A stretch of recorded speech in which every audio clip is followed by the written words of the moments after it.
Assalamualaikum Humanity, kembali lagi di program TTS Tanya Tenaga Psikolog. Hari ini saya kehadiran bintang tamu, beliau seorang psikolog pendidikan. Sebenarnya ini udah kenal ini udah seperti kakak saya. Tapi kita akan bahas siapa sih sebenarnya Ibu Andra ini. Simak ya.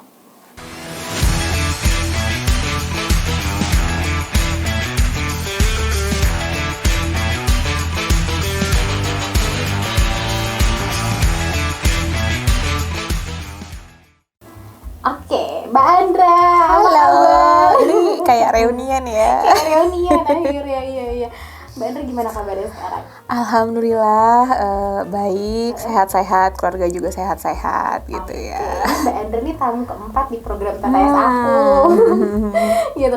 Karena memang dari kemarin kita udah bahas seputar dunia psikologi sama ahli-ahli yang lain. Hari ini aku berkesempatan untuk bisa ngobrol sama Mbak Andra. Ini pasti seneng banget karena Mbak Andra seorang ahli di bidang psikologi pendidikan gitu. Jadi Mbak Andra seorang psikolog pendidikan gitu ya Mbak. Aku pengen tahu nih, walaupun sebenarnya udah tahu gitu, tapi pasti teman-teman pengen tahu nih, sebenarnya psikologi pendidikan itu yang bikin beda sama ranah-ranah yang lain tuh apa sih gitu?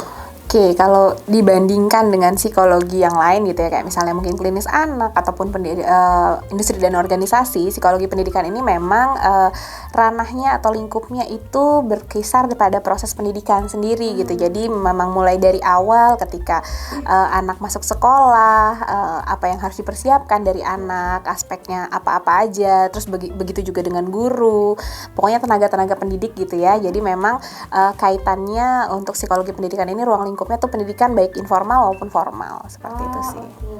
Berarti sebenarnya membedakan dari psikolog anak dengan psikolog pendidikan apa ya, pembahasan mengenai apa ini kira-kira spesifiknya? Sebenarnya kalau dibanding mepet banget ya gitu ya. Jadi kayak kalau aku juga kemarin nonton yang episode kemarin sama Mbak Ratna ya, kebetulan juga teman aku gitu. Nah, kami berdua nih memang berkecimpung di ranah yang hampir sama. Mungkin kalau dibandingkan dengan psikologi klinis gitu ya, psikologi klinis itu lebih membahas ke perilaku anaknya atau anak secara seutuhnya. Sementara kalau pendidikan ini mungkin kaitannya lebih di proses pendidikannya. Jadi kayak di sekolahnya atau mungkin proses ketika dia mempelajari sesuatu gitu. Jadi memang bedanya di situ gitu. Kalau untuk mungkin bisa lebih jauh lagi ketika anak ini kalau misalnya di bawah usia formal dari sekolah gitu, kayak misalnya di bawah TK itu masih klinis anak yang pegang gitu. Jadi memang karena ketika mau masuk ke pendidikan yang formal itu baru psikologi pendidikan yang banyak bekerja gitu. Itu teman-teman, aku juga akhirnya jadi semakin jelas sih sebenarnya ya. Terus aku mau tanya dulu nih, sebenarnya sebelum jauh ke materi psikologi pendidikan, seperti biasa gitu, kenapa akhirnya Mbak Andra tertarik sama psikologi pendidikan?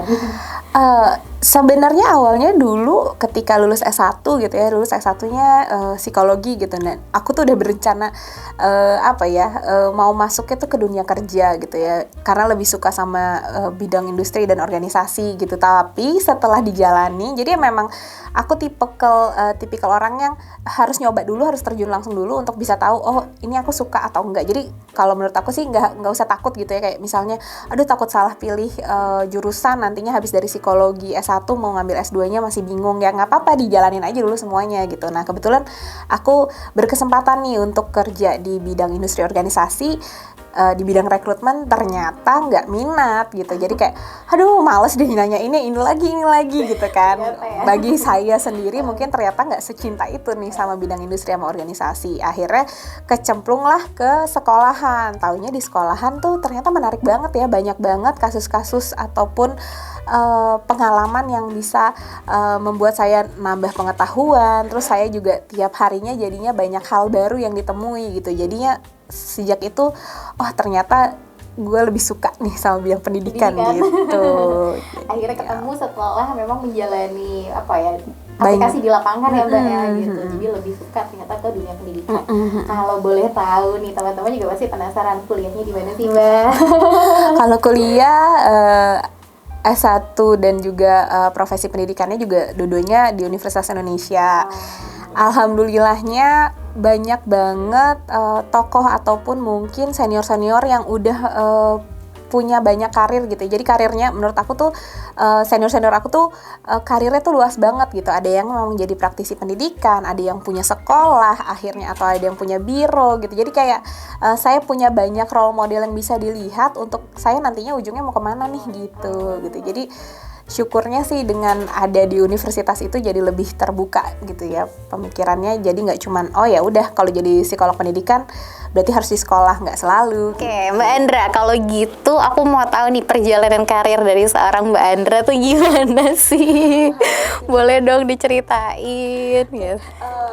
Kalau ditanya karirnya, aku ya itu tadi balik lagi karena suka banget sama nyoba-nyoba hal baru gitu. Jadi ketika kuliah pun waktu S1 gitu lagi nyusun skripsi, hobinya nyoba-nyoba gitu. Jadi kayak jadi surveyor lah, jadi bener-bener terjun jadi tester tiap minggu gitu. Jadi banyak banget hal yang dicoba gitu ketika masuk lulus dari S1 gitu. Jadi saya juga nggak langsung masuk ke dunia kerja banget gitu. Jadi ketika lulus di bulan Juli Juli Agustus gitu ya, sampai bulan Januari itu aku masih kayak liburan dulu gitu ya. Jadi nyobain banyak hal gitu. Jadi surveyor, jadi sempat juga jadi kayak kerjanya di TV nih. Jadi bagian riset gitu. Aku juga pernah juga. Terus juga ya jadi tester tentunya ke sekolahan atau ke dunia kerja gitu. Jadi freelancer. Ini pun artikel bikin yang translator jurnal juga pernah. Kayak emang macam-macam banget. Nah habis itu aku masuk ke dunia kerja, ke industri organisasi ya. Terus kebetulan di situ jadi rekrutmen. Walaupun ibaratnya masih 3 bulan 4 bulan baru gitu, tapi aku udah ngerasa ini kayaknya nggak fit ini sama aku gitu. Jadi akhirnya ada tawaran lagi nih jadi masuk ke sekolahan, dan kebetulan itu di SD. Ketika pertama aku masuk ke sekolahan, aku ngerasa kayak mungkin nggak ya aku jadi jadi guru gitu kan. Ibaratnya dulu karena masih S1 jadi guru BK gitu ya. Jadi guru BK ini bisa nggak ya aku gitu. Ternyata dijalanin tahu-taunya udah 2,5 tahun. Akhirnya memutuskan untuk bahwa kayaknya ada hal yang bisa aku perbuat ketika aku mendapatkan ilmu yang lebih nih dibandingkan apa yang sudah aku dapat kemarin gitu. Jadi aku memutuskan untuk ambil psikologi pendidikan gitu karena segitu sukanya ternyata sama sekolahan, segitu sukanya sama SD gitu ya. Jadi akhirnya aku ngambil psikologi pendidikan. Tahun 2011-2013 lulus, sempat jadi dosen tidak tetap, terus akhirnya ternyata emang lebih cintanya sama sekolah, jadi balik ke sekolahan lagi. Akhirnya sekarang bener-bener fokusnya nggak di sekolahan aja, jadi memang lebih ke psikologi pendidikan secara umum gitu ya. Jadi memang nggak hanya di sekolahan, tapi juga ada pelatihan dan sebagainya. Gitu. Jadi memang kayaknya banyak hal yang dicobanya gitu ya. Saya suka banget mencoba hal-hal baru. Oh ya, berarti Mbak Andra yang paling menarik dari menekuni psikologi pendidikan itu apa gitu? Karena kan sebenarnya udah pernah di perusahaan gitu ya. Akhirnya ketemu dengan rutinitas yang kayak gitu-gitu aja, terus tiba-tiba langsung ke anak-anak gitu ya. Memang membuat sejatuh cinta itu sama dunia pendidikan itu sebenarnya apa sih yang menariknya gitu, Mbak? Mungkin karena dari dulu nyebelin sih, kalau teman aku sih bilang gini, nyebelin banget gitu karena aku dari dulu sih selalu suka sama sekolah. Aku waktu masih kecil, SD, SMP gitu selalu nangis kalau sakit karena ya ampun.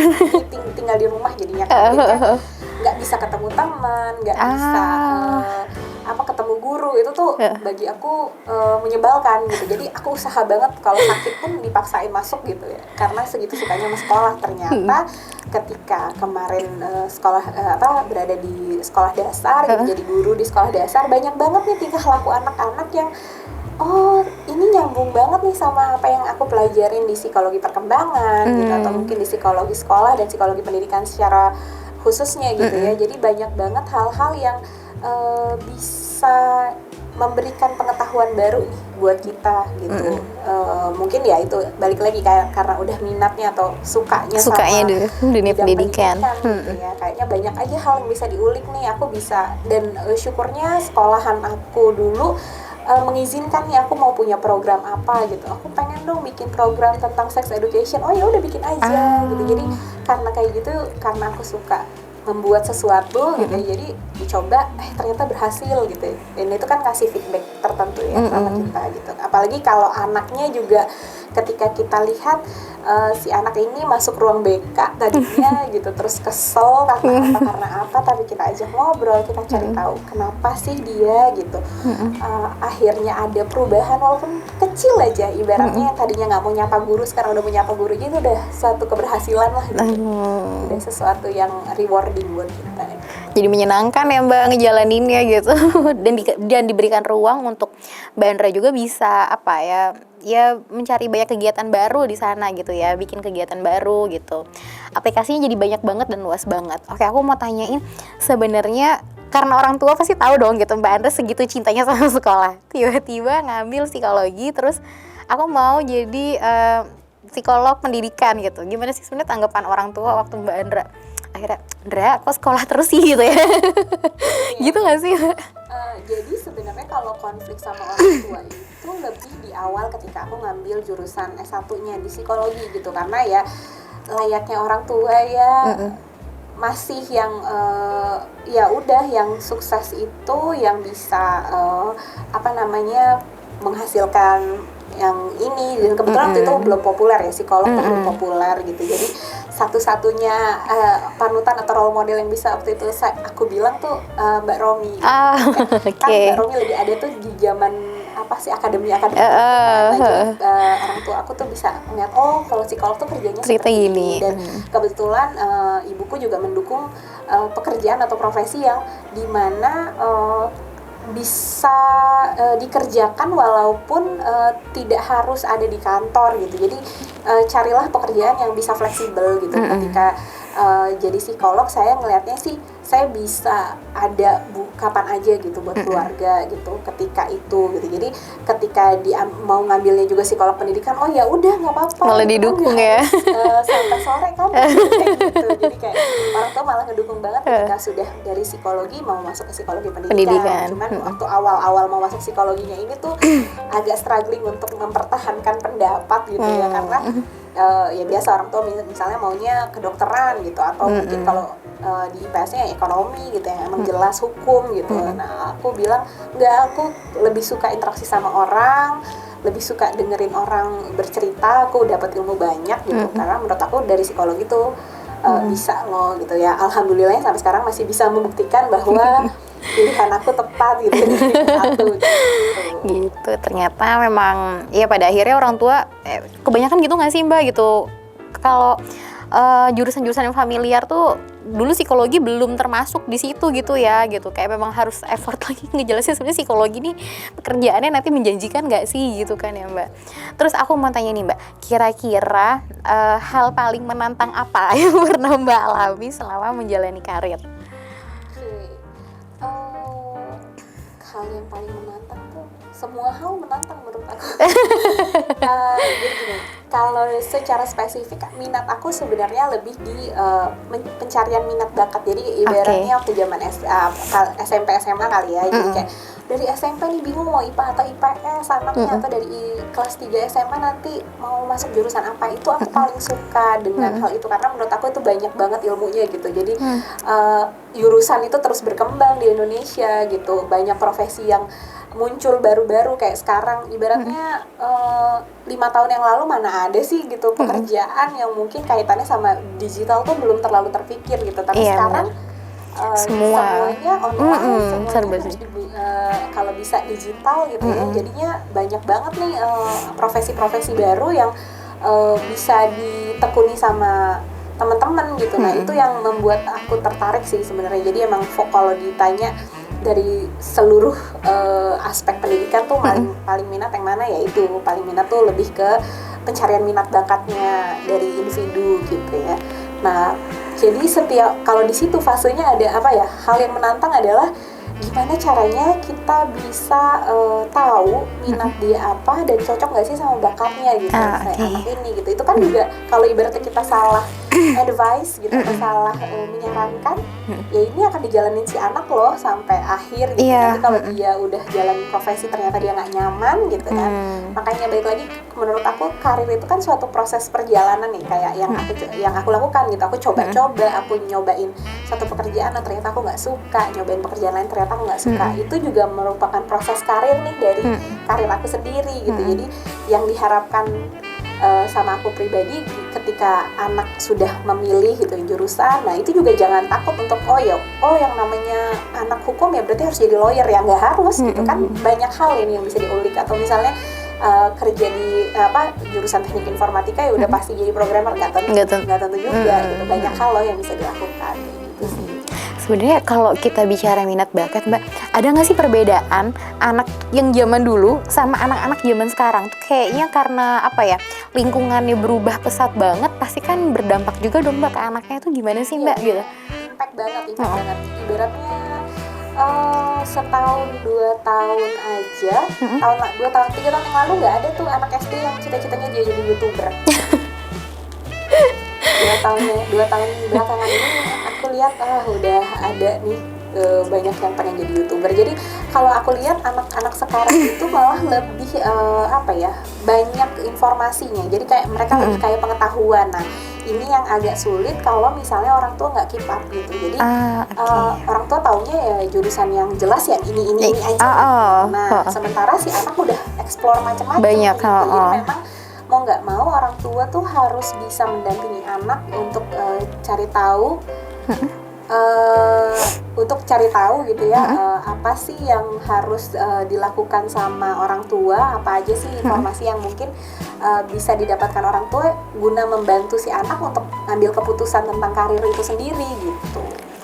Oke, berarti memang bukan anaknya aja yang harus berkembang ya, tapi orang tuanya juga harus banyak menerima informasi dari luar ya, untuk untuk karir anak ke depannya gitu.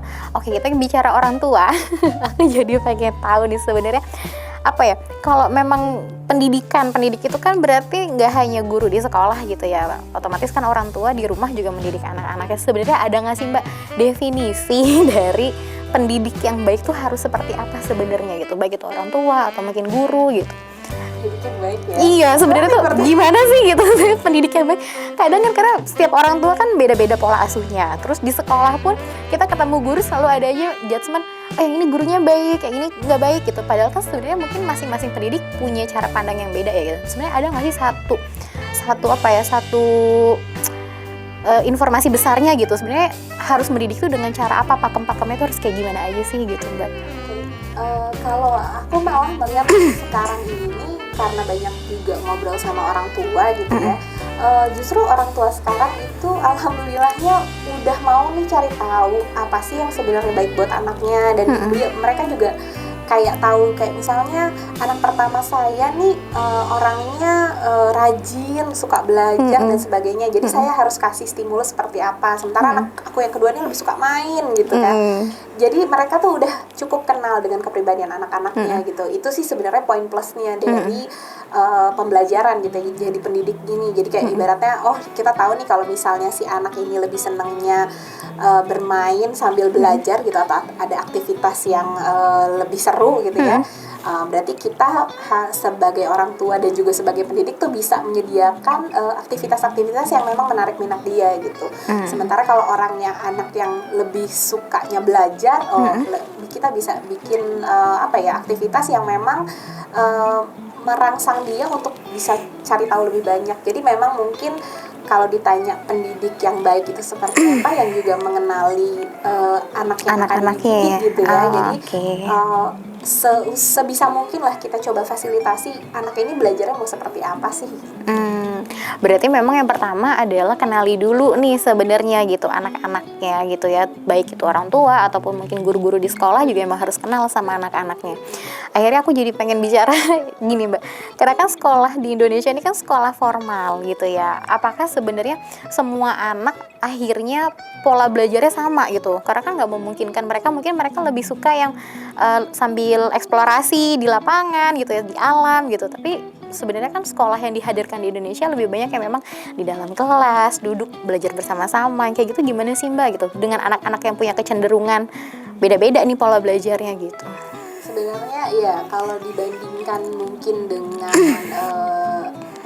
aku jadi ngebayanginnya kalau kota besar mungkin kita punya fasilitas yang lebih banyak gitu ya. Jadi ibaratnya juga sekolah tuh bermacam-macam, kayak misalnya Montessori atau mungkin sekolahnya juga ada kayak sekolah alam ataupun sekolahnya berbasis agama. Itu balik lagi mungkin bisa kita kaitin juga sama visi misi dari keluarga sendiri gitu. Orang tua ingin anaknya ini seperti apa yang sesuai dengan visi misi keluarga gitu. Jangan sampai ibaratnya disekolahkan di sekolah yang berbasis agama tapi orang tuanya sendiri lebih pengen anaknya sibuk dengan kegiatan ekstrakurikuler yang lebih seni atau olahraga, kan itu nggak match ya. Iya. Memang orang tua kalau bisa lebih dahulu cari tahu gitu ya, visi misi sekolah ini sama nggak sih sama visi misi keluarga gitu. Jadi kita bisa saling mendukung lah gitu ya, untuk sekolah dan juga orang tua bisa sama-sama ada di track yang sama, jadi anak-anak gak bingung gitu sih sebenarnya.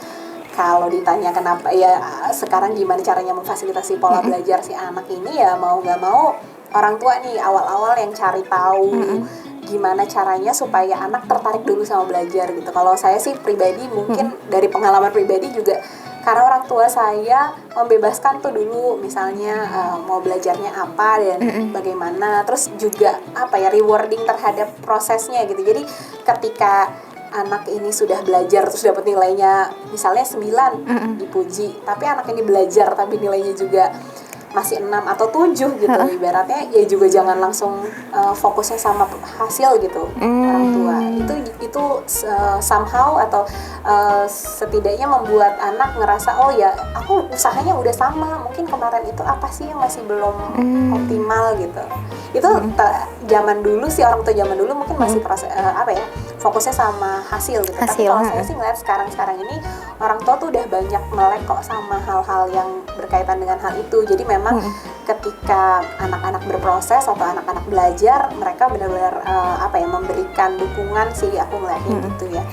Nah itu dia, kemarin aku ngomong sama Mbak Ratna gitu, kita ngobrol sebenarnya kapan sih waktunya orang tua harus datang ke psikolog gitu atau ke tenaga ahli kalau memang ingin tahu hal-hal yang lebih dalam dari si anak ini gitu ya. Otomatis kan waktu kita mau misalnya masuk ke sekolah dasar gitu, pasti kan ada seleksinya dulu ya Mbak ya gitu, kesiapan sekolah kayak gitu. Nah begitupun di jenjang-jenjang yang berikutnya, sebenarnya bisa diidentifikasi sejak dini nggak sih si anak ini punya ketertarikan sama dunia belajar atau enggak gitu. Karena kan sebenarnya di dalam sekolah itu kan pasti beragam anaknya, kayak Mbak Endra suka banget sama belajar gitu, tapi mungkin ada 1-2 anak yang juga nggak minat sama sekali gitu sama belajar. Itu gimana sih Mbak gitu, identifikasinya tuh gimana gitu?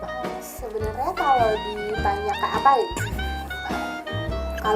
ditanyakan identifikasi gimana caranya untuk ibaratnya mengidentifikasi anak ini sebenarnya suka belajar atau enggak gitu. Kalau menurut aku semua anak pada dasarnya sebenarnya suka belajar, cuman kemasannya aja kayak apa gitu. Ibaratnya kayak ada beberapa anak yang butuh ada gurunya, butuh ada lingkungan sekolah untuk bisa mendapat ilmu. Tapi ada juga anak yang justru dapat dari pengalaman-pengalaman gitu.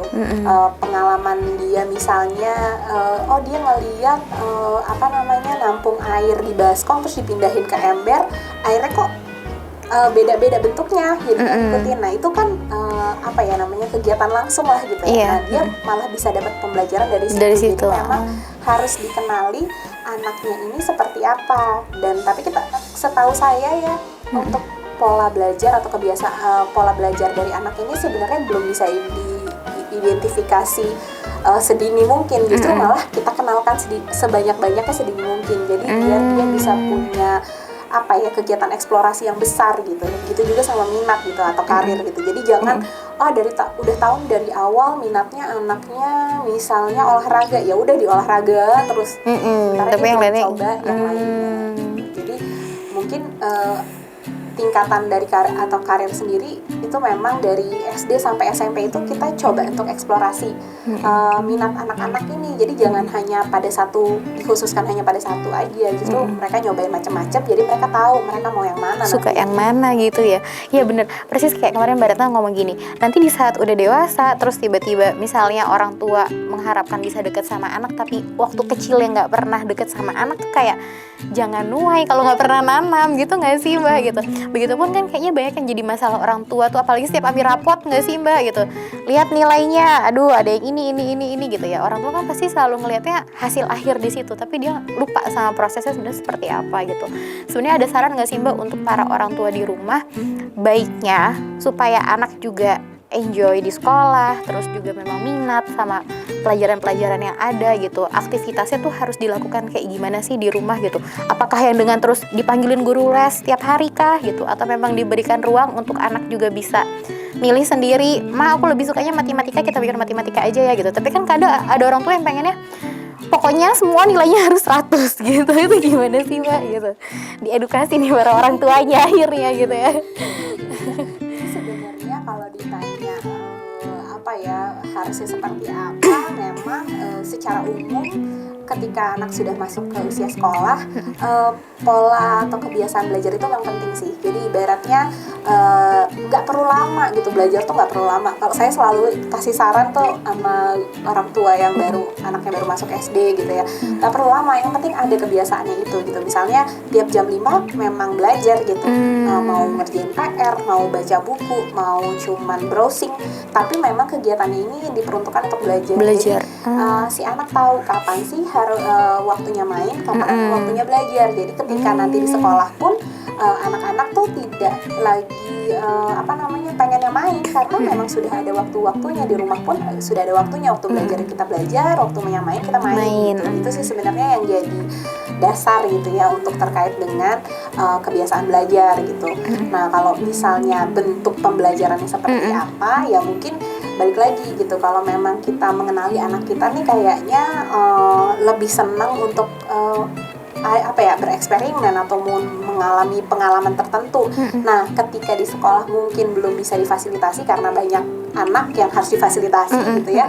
Mungkin kita bisa nih bantu anak-anak untuk mencoba supaya anak-anak ini bisa lebih paham dengan materi tersebut gitu. Kendalanya anak ini di materi apa sih? Apa yang bisa kita coba gitu. Ya memang agak butuh waktu sih. Iya. Gitu. Balik lagi apalagi kalau orang tuanya bekerja gitu. Nah, sih gitu. Cuman memang mungkin yang harus di-highlight adalah kebiasaan belajar ini sudah mulai harus dibangun dari awal gitu ketika masuk sekolah dasar gitu.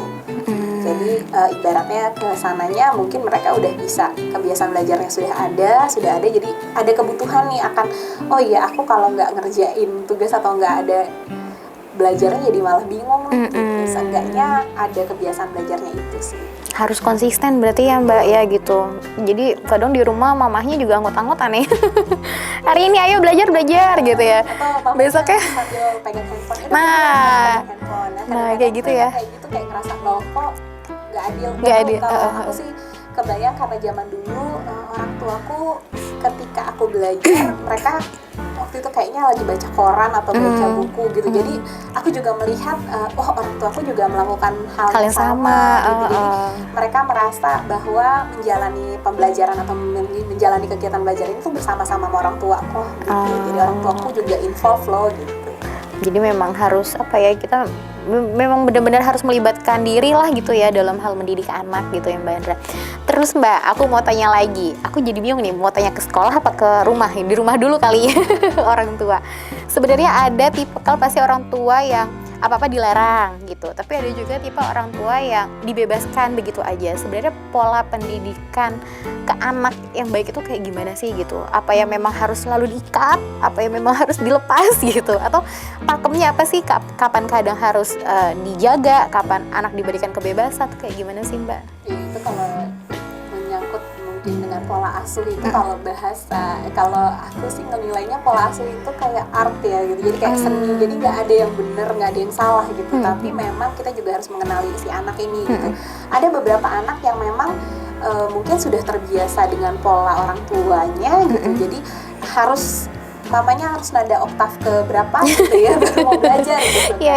Nah mungkin sebelumnya kita harus tanamkan dulu nih sebenarnya apa sih pentingnya belajar nih bagi si anak gitu. Apa sih mereka harus suka dulu dan mereka harus tahu bahwa ini tuh aku butuh loh gitu.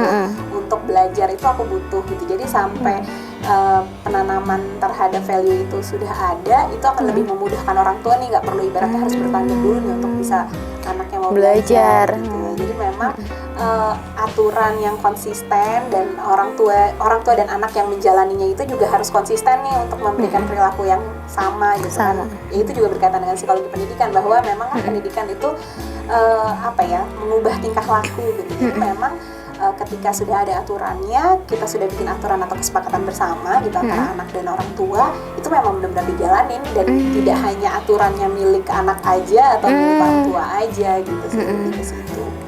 Berarti memang harus ada kesepakatan gitu ya Mbak ya. Terus kayak misalnya metode punishment reward itu masih berlaku nggak sih Mbak sekarang gitu? Atau memang ada metode yang lebih efektif?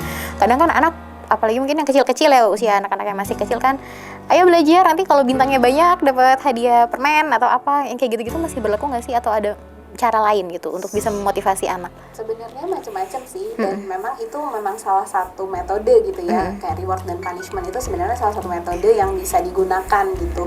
Walaupun kalau di saya nggak ngaruh gitu. Kalau waktu saya masih kecil saya nggak ngaruh tuh mau dikasih punishment apa atau dikasih reward apa, karena ya ujungnya jadinya nggak terjadi gitu. Itu yang akan jadi kendala ketika orang tua tidak bisa mewujudkan ketika memang konsisten kalau harusnya dapat reward, anak akan dikasih reward, atau anak harusnya dapat punishment tapi orang tuanya nggak tega jadi nggak dikasih. Nah, ibaratnya hal itu yang akan jadi mematahkan metode si reward dan punishment itu sendiri. Jadi balik lagi mungkin memang dikenali juga karakter orang tuanya seperti apa dan anaknya seperti apa. Jadi kalau menurut aku sih diskusi dan membuat kesepakatan bersama itu penting banget gitu. Jadi sama-sama saling kenal gitu. Jadi nggak cuman orang tua juga harus, apalagi kalau anaknya sudah besar gitu ya, nggak cuman orang tua yang mengerti anak, tapi anak juga bisa mengerti orang tua. Jadi juga ada empati nih dari anak juga. Oh, saya tahu nih orang tua saya kayak gini nih gitu. Saya ngerti kenapa orang tua saya ngelarang ini gitu, kayak gitu-gitu. Gitu. Jadi memang harus ada komunikasi ya Mbak antara orang tua dengan anak. Terus biasanya nih Mbak, sebenarnya yang paling umum terjadi di sekolah yang sering masuk ruang konseling itu kan pasti anak-anak yang bandel dalam tanda kutip, walaupun sebenarnya kita sendiri nggak tahu ya alasan dia bandel tuh kayak apa. Apa sih Mbak kasus yang paling menarik yang pernah Mbak Andra handle nih kira-kira? Kalau masuk ruang BK tuh, tapi saya seneng banget loh. Ibaratnya menurut saya anak-anak yang masuk ruang BK itu biasanya menarik-menarik kan. Jadi dari awal saya selalu punya prinsip ketika anak, waktu itu saya jadi guru BK gitu ya, anak masuk itu dia butuh sesuatu dari saya, dia butuh masalahnya dipecahkan nih, atau ibaratnya dia butuh diinspirasi gitu. Jadi ketika anak ini masuk, saya pasti akan cari tahu dulu ada apa, misalnya kan ibaratnya, oh ini saya nyoret-nyoret, misalnya nyoret-nyoret meja gitu, kenapa, ada apa gitu, emang apa yang dialami saat itu. Jadi berusaha untuk nggak ngejudge anaknya akan perilakunya dia, itu sih penting menurut aku jadi guru BK. Sebagai guru BK itu untuk nggak ngejudge duluan, karena kalau misalnya kita udah nih anak pasti kayak gini. Iya Mbak Andra, tadi gimana anak bawa senjata tajam ke sekolah, itu gimana ceritanya sih Mbak sebenarnya?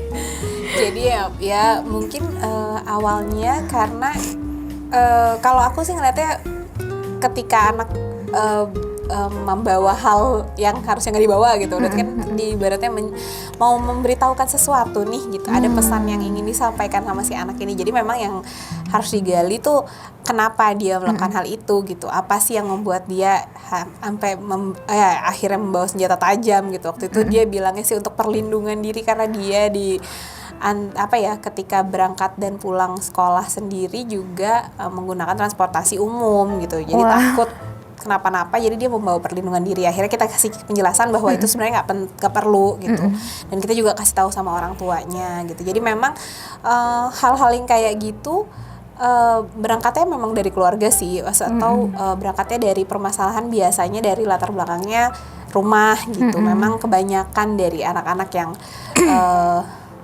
ya ada masalah gitu atau akhirnya masuk ruang BK gitu ya, rata-rata memang ada ketidaknyamanan nih di rumahnya gitu. Mungkin ya memang kayak pola komunikasi sama orang tua, atau mungkin ada hal yang ingin disampaikan tapi tidak dapat tersampaikan sama si anak gitu. Pokoknya intinya mereka merasa tidak nyaman gitu. Ada hal yang membuat mereka tidak nyaman.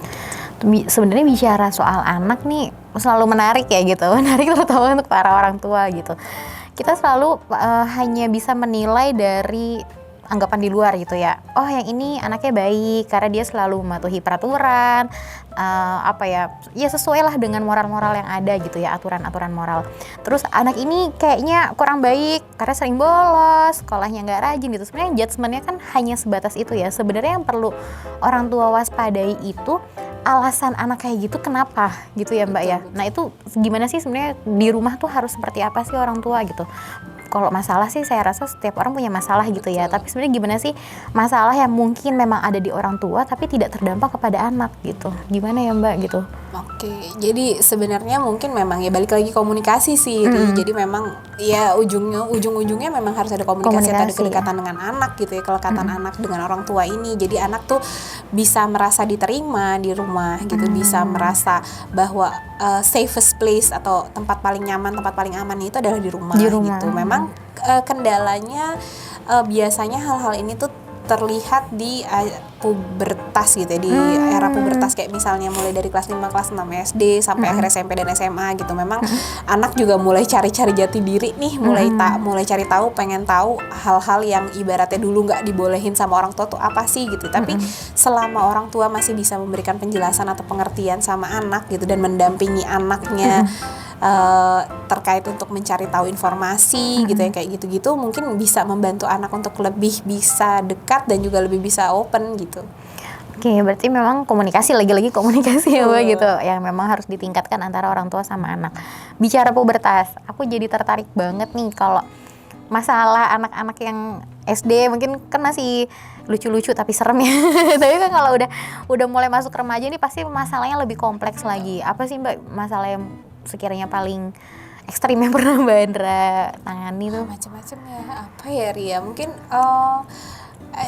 kalau biasanya kalau di laki-laki hampir sama sih, laki-laki dan perempuan juga terkait sama peer pressure biasanya. Jadi kayak misalnya teman-temannya punya apa atau teman-temannya melakukan hal A, dia juga ingin melakukan hal A gitu ya. Hal-hal yang kayak gitu. Nah kadang-kadang ini yang harus diwaspadai gitu, apalagi terkait dengan mungkin isunya seksualitas atau pornografi gitu ya. Iya. Itu yang jadi khawatir gitu. Karena biasanya apalagi kayak misalnya lagi SMP SMA gini punya pacar gitu, terus gitu. Pacarnya minta apa gitu, kayak gitu gimana sih? Kita punya anak perempuan nih, itu deg-degannya banget ya, agak-agak worry gitu ya. Nah hal itu yang mungkin harus ditanamkan, value yang ditanamkan dari awal sama orang tua gitu, bahwa ada nih hal-hal ataupun ada area-area yang ini tuh private area gitu, atau misalnya ini aspek yang tidak boleh nih, walaupun itu teman dekat kamu gitu, walaupun itu juga kamu harus bisa menjaga diri seperti apa. Itu yang mungkin harus ditanamkan dari awal gitu ke si anak, sehingga si anak juga paham bahwa ini memang bagian penting dari dia gitu. Kadang-kadang ya itu serunya sih memang kalau bagian remaja itu gitu ya. Jadi mereka juga baru mulai mau pede gitu ya. Kadang-kadang suka insecure sama hal-hal yang menurut kita kayak remeh banget sih gitu kan. Ya ampun cuman gara-gara itu gitu. Tapi ketika di fase itu gak cuman ya ampun cuma itu gitu, karena mereka merasa hal itu penting gitu, penerimaan sama teman-teman itu penting gitu. Jadi ketika mereka bisa diterima, mereka bisa dipandang di kalangan teman-teman itu penting. Nah hal itu yang mungkin bisa didampingi sama orang tua. Jadi jangan apa-apa buru-buru ngejudge gitu. Misalnya mau teman aku misalnya nongkrong di sini, jangan langsung ngejudge dulu. Kita coba cari tahu dulu informasinya nih gitu. Anak sudah tahu sepanjang apa pandangan dia terhadap suatu permasalahan itu apa gitu, sehingga kita juga bisa lebih mudah untuk ngarahin gitu. Balik lagi ya, mungkin kedekatan dari kecil itu akan membantu juga gitu ya. Ketika kita dewasa nanti gitu si anaknya ya. Kalau gitu Mbak Anda sebenarnya kalau apa ya, isunya kan pasti kalau remaja nggak jauh-jauh dari itu ya gitu. Akhirnya kan sebenarnya aku nggak tahu nih, ini pembahasan yang akhirnya masih tabukah atau memang sudah mulai digaungkan lah gitu sama banyak pendidik atau mungkin psikolog sendiri gitu, bahwa sex education tuh memang perlu sejak dini gitu. Sebenarnya kapan seorang orang tua gitu ya harus memberikan edukasi terkait seksualitas kepada anak dan bagaimana caranya sebenarnya? Oke, kalau di situ memang sebenarnya ada tahapannya, Ri, gitu. Jadi memang untuk di usia dari untuk mengenalkan tentang isu seksualitas sendiri ada tahapan-tahapannya. Kayak misalnya karena zaman dulu aku di SD gitu ya, aku sebagai guru BK waktu itu juga memberikan kayak mini workshop atau training gitu ya terkait dengan isu seksualitas ini. Jadi pengenalan diri lah, pengenalan tubuh di kita, bagian mana nih yang harus dijaga gitu, private area ketika ada orang lain yang berusaha untuk melakukan hal-hal yang menurut mereka tidak nyaman atau tidak boleh, itu tuh seperti apa, bagaimana caranya kita merespon. Itu juga sebenarnya bisa dikomunikasikan antara sekolah dengan orang tua sendiri gitu. Jadi dan memang menurut aku value keluarga atau nilai dari keluarga itu penting sih. Jadi orang tua juga bisa bersikap terbuka tapi juga tetap menanamkan nih value kita seperti ini gitu di keluarga kita seperti ini kayak gitu. Dia anaknya sebenarnya akhirnya sudah bisa milih sendiri. Iya, terproteksi atau enggak ya balik lagi sebenarnya di keluarga gimana gitu value di dalam rumahnya gitu ya Mbak Andra. Gitu. Kemudian aku mau tanya lagi corona. Ini dampak pandemi ini pasti luar biasa ya, apalagi untuk dunia pendidikan gitu. Banyak anak yang pada belajar di rumah. Tapi sebenarnya menurut Mbak Andra sendiri belajar di rumah tuh efektif atau enggak sih gitu? Atau bagaimana sih sebenarnya cara supaya orang tua tetap bisa mendampingi anak belajar di rumah tapi efektif gitu? Karena anak kemarin kan banyak banget tuh isunya yang kalau sendiri lebih males karena nggak ada temen yang nggak semangat kayak gitu kan. Itu gimana sih Mbak? Kalau ditanya efektif atau enggak ya pasti ya enakan gak ada corona dong ya. Lebih senang main kan di sekolah. Di sekolah mereka belajar interaksi, mereka belajar keterampilan sosial, penerimaan dengan teman-teman gitu. Akan beda banget hasilnya ketika memang bentuknya jadi virtual gitu ya atau digital gitu. Nah, gimana caranya nih sebenarnya untuk membuat pembelajaran jarak jauh ini lebih efektif sih sebenarnya balik lagi di memang pendampingan orang tua. Walaupun memang orang tua jadinya harus ekstra effort ya, ekstra usahanya lebih lah gitu ibaratnya. Yang saya temukan waktu tahun ini adalah ketika saya melakukan tes kematangan sekolah, memang banyak kayak simpelnya anak-anak ini banyaknya agak low dibandingin tahun lalu tuh kayak untuk motorik halus gitu karena kan kebiasaan semuanya pakai laptop gitu, ketak-ketik gitu lah ibaratnya. Jadi ketika untuk menggerakkan tangan untuk menulis hal-hal yang kayak gitu tuh yang di sekolah diajarin tuh ini nih masih agak kurang terasah gitu selama pembelajaran jarak jauh ini. Jadi memang mungkin orang tuh harus pintar-pintar menciptakan aktivitas kali ya, aktivitas untuk bisa melatih pembelajaran itu jadi lebih menyenangkan kalau untuk anak TK gitu. Kalau untuk anak SD, SMP dan SMA mungkin balik lagi kesulitannya di mana nih si anak ini gitu, yaitu dengan ada kebiasaan belajar, harapannya itu udah sedikit membantu orang tua untuk bisa mengarahkan si anak ya walaupun males tapi memang kamu punya ini tanggung loh jawab waktu ya. tanggung jawab untuk mengerjakan dan ini ada waktunya loh untuk belajar kayak gitu sih. Gitu ya. Jadi kalau untuk tantangan dari gurunya sendiri sebenarnya kita kan nggak tahu ya sebenarnya ini pandemi ini kapan berakhir ya. Tapi di saat pandemi berakhir terus anak-anak kembali lagi ke sekolah tuh guru PR-nya pasti banyak banget nggak sih gitu. Sebenarnya aspek apa aja yang sebenarnya harus diperhatikan gitu ketika anak-anak akhirnya kembali ke sekolah beraktivitas seperti biasa tuh gimana Mbak? Memang pada akhirnya ketika nanti berakhir pasti PR guru akan sangat banyak sih. Itu pasti banget gitu ya. Mungkin yang bisa kita bantu dari rumah gitu sebagai orang tua ya kita setidaknya mencoba untuk memberikan ya itu pengetahuan dan informasi yang sesuai gitu ya. Memang banyak komunikasi sama guru sehingga juga guru tahu nih perkembangan anaknya sudah sampai sejauh mana dan anaknya juga kalau memang ada kesulitan guru pun bisa memberikan saran gitu ya sama orang tua gitu. Jadi kalau menurut aku sih karena pandemi ini dan di rumah jadi nggak efektif juga kita nggak bisa terlalu memaksakan anak untuk terus menerus belajar juga gitu ya karena kan ada juga nih beberapa sekolah yang mungkin memang ngasih PR banyak banget akhirnya anaknya stres sendiri karena beberapa bulan terakhir ini memang banyak kasus yang kehandle sama saya untuk remaja gitu ya. rata-rata mental health yang kena, jadi kesehatan mental. Jadi mereka tuh ngerasa nggak nyaman, udah lah nggak bisa ketemu teman-teman, PR banyak gitu. Jadi mereka stres sendiri. Nah, udah lah stres, orang tuanya juga nggak membantu gitu, nggak mengkondisikan supaya pembelajaran jadi menyenangkan gitu. Jadi semua itu dituntut. Jadi anaknya juga jadi ya stres lah gitu ya. Memang walaupun memang hasil temuan yang di lapangan ditemukan memang nggak ada apa ya isu mental health sih secara umum terkait dengan PJJ ini, tapi ya dari prakteknya ternyata masih ada nih, masih ketemu nih sama saya bahwa ada apa ya gap nih antara tuntutan sekolah dengan kesehatan mental si anak ini, jadinya stres gitu. Jadi memang kitanya juga harus sebagai orang tua harus awas kali ya gitu. Kalau misalnya udah kelihatan nih kayaknya udah mulai stres, mungkin bisa diajak komunikasi atau memang butuh tenaga profesional gitu untuk membantu si anak supaya lebih adaptasinya mungkin lebih lancar gitu terhadap PJJ ini pun juga mungkin bisa dilakukan gitu. Oke, kalau gitu sebenarnya apa ya? Mungkin ada anak-anak yang memang di fase pandemi ini, fase perkembangannya ini lagi harusnya dia eksplorasi di luar gitu, lebih banyak gitu. Atau mungkin mulai fasenya dia menemukan identitas. Mungkin anak-anak kelas 3 SMP yang mulai beralih SMA tapi akhirnya nggak masuk SMA juga gitu, tetap di rumah. Tuh sebenarnya pengaruhnya seberapa besar sih terhadap kepribadian si anak itu sendiri, Mbak, akhirnya gitu dengan situasi di rumah aja tanpa teman gitu, melewati fase remaja gitu. Memang pasti akan ada dampaknya ya Ria, tapi kalau untuk seberapa besar dampaknya mungkin akan beda-beda antara satu anak dengan anak yang lainnya.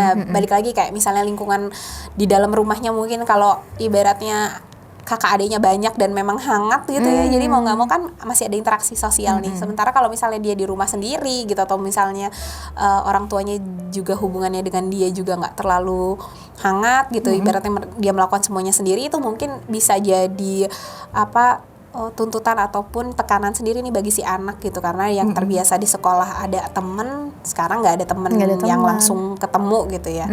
Mungkin ya itu balik lagi kita harus lihat lagi nih, ada perubahan sikap yang signifikan nggak sih, atau mungkin ada perubahan yang mungkin dikhawatirkan nggak sih sama kita gitu. Balik lagi ke situ. Tapi rata-rata sih beberapa anak ya udah tahu aja nih, ibaratnya oh ya udah aku nggak bisa ketemu sama teman-teman, seenggaknya aku bisa Zoom bareng gitu, atau kayak main game online bareng gitu, walaupun tetap harus tetap dicermati waktunya gitu.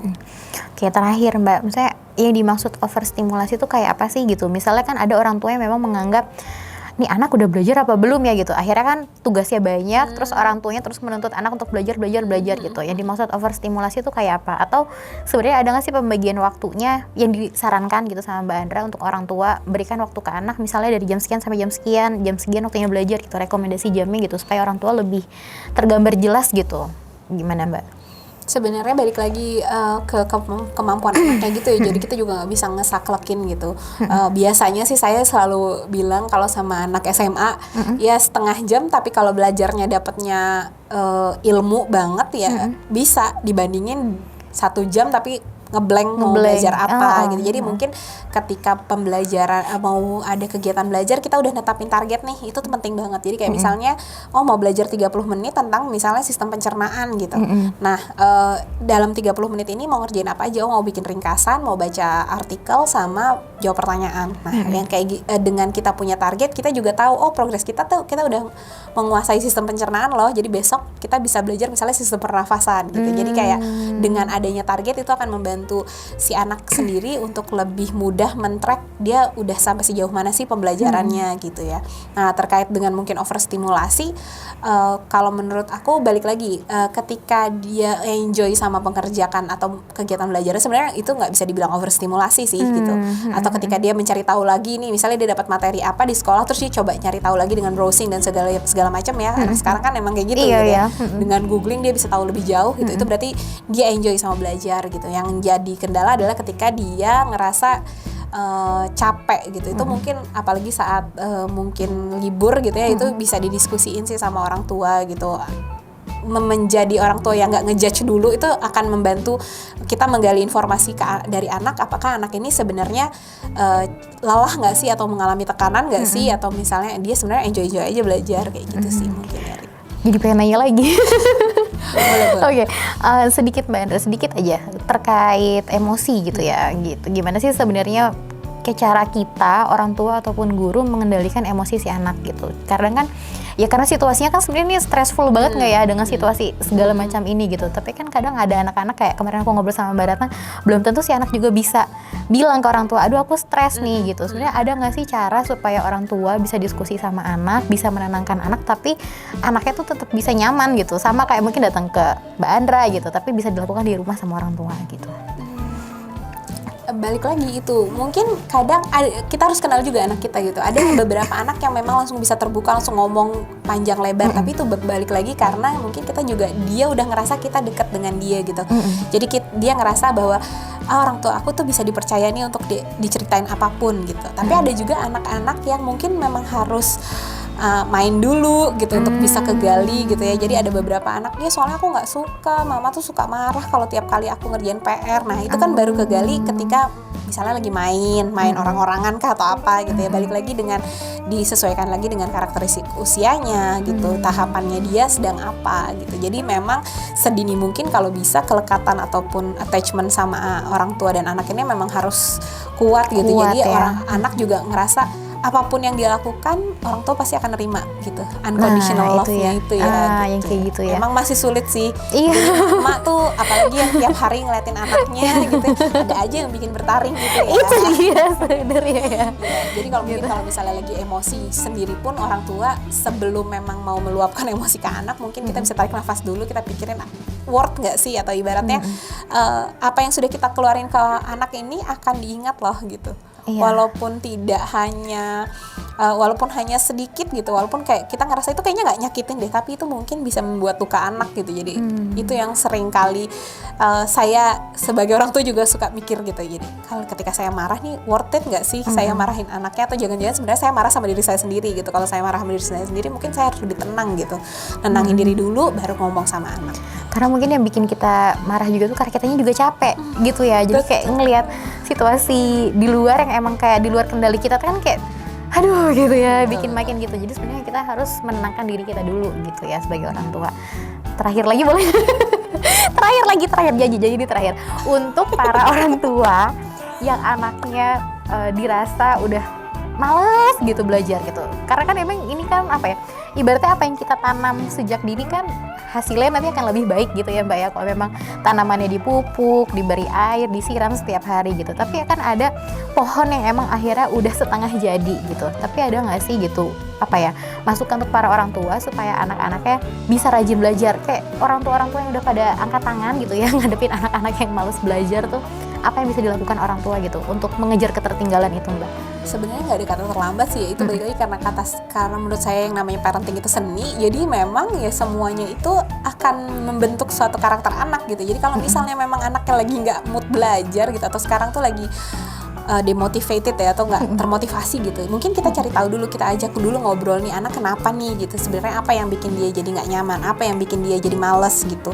Nah sebisa mungkin kita mengkondisikan itu supaya mereka bisa lebih semangat lagi gitu. Tapi kalau memang juga bingung nih harus diapain gitu ya, mungkin meminta bantuan profesional pun nggak ada yang salah loh gitu. Apalagi ibaratnya psikolog banyak banget, apa ya, di mungkin kalau zaman dulu psikolog tuh harus yang terkenal apa sih macam ya gitu, ibaratnya jauh gitu di Jakarta atau di mana gitu. Kayaknya sekarang profesi psikolog sendiri udah cukup banyak, gampang dijangkau, apalagi sekarang ada konsultasi online gitu, banyak banget biro-biro yang saya lihat juga melakukan konsultasi online. Itu tuh nggak apa-apa kok meminta bantuan dari profesional, itu nggak ada yang salah gitu. Karena ya balik lagi, kalau misalnya kitanya juga nggak sehat mental, gimana kita mau ngerawat anak kita sih gitu. Oke gitu ya, jadi poinnya udah dapat semua ya untuk para orang itu.